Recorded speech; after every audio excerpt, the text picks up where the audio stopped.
Hey guys, Dave Gas here on a hot, humid Sunday here in Massachusetts. I'm very winded, very soaked and tired. Had to do stuff outside today, which is cool. At least I felt better. I've been feeling terrible with COVID. My wife's still feeling terrible.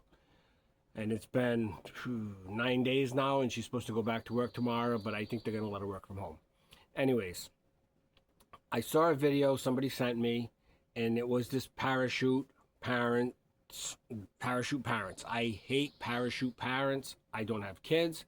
I do have experience. I have a brother who's 20 years younger than me, and if you think that means nothing, I can't even describe the situation that went on. I was already with my wife. We were 18 or 19, and he was born. My parents were in their 40s. They wanted one more kid. That's a whole other story that I'll tell one day. It was a crazy situation. So I grew up in a dysfunctional household. You have a professional musician as a father.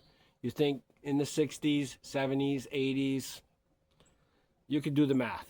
You know, getting home late at night and things weren't always good. I loved my father to death, smartest man I ever met, funniest person I ever met.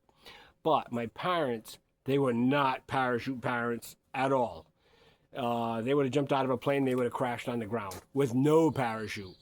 It was kind of like they were our buddies and we brought ourselves up, which I don't know if it was great, but it was great for me.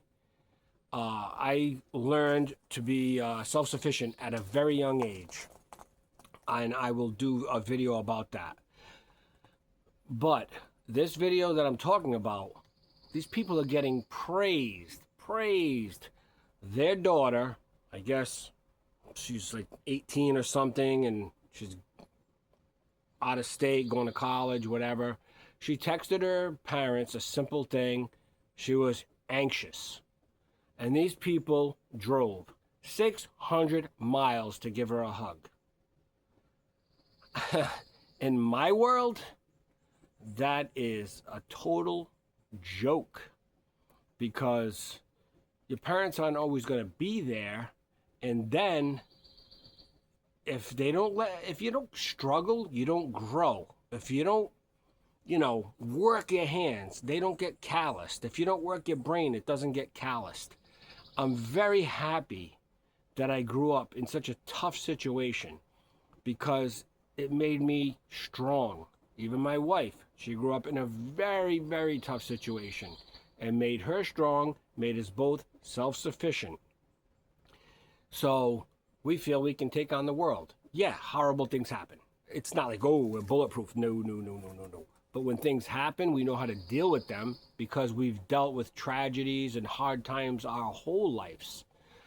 We live in, an incredible dream life now, but without those tough times, without those struggles, I would never have enjoyed my adult life, because every time something bad happens, I'm always like, okay, this reminds me of when I was 15 or 16 or 10 or 11, whatever.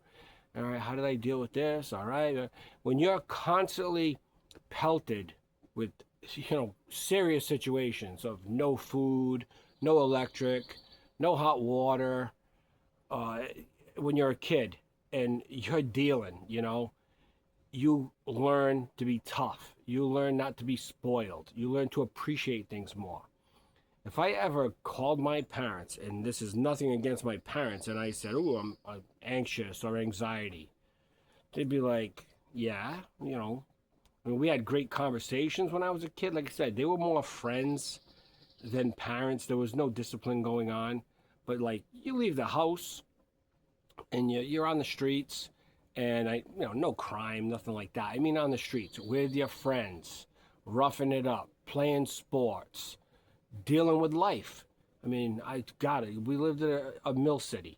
I fell through the mill ponds a couple times, down jacket, ice skates on, and almost drowned. I mean, I'm not traumatized. It made me tougher. So these parents, they're getting all this praise for driving 600 miles because their kid felt anxious. Oh my God. When the parents are gone and this kid has a real life problem, I don't think they're going to be prepared for life. Let your kid struggle a little bit. Let them get calloused up. And maybe, people will say, oh, you don't have kids, you don't understand. No, I do understand. I'm talking from the kid's point of view. If every time something happened terrible to me in my life, and believe me, I've had a lot of trauma in my life, I I wouldn't have been able to handle it. I mean, I lost my brother in 2002 to a opiate overdose. I helped plan his funeral the next day, and I went to work the very next day. Passed away on a Monday, talked to him on a Sunday. Everything was fine. Monday, I get a call. He's dead. It was right when OxyContin came out. And then Tuesday, I had to help my parents arrange his funeral, and he was probably the closest to my parents. He had a brain injury. And then Wednesday, right back to work. And everybody thought I was nuts, but I'm like, this is how I deal with things. These parachute parents, they're creating a soft generation, and I think in the long run, they're doing harm to their children.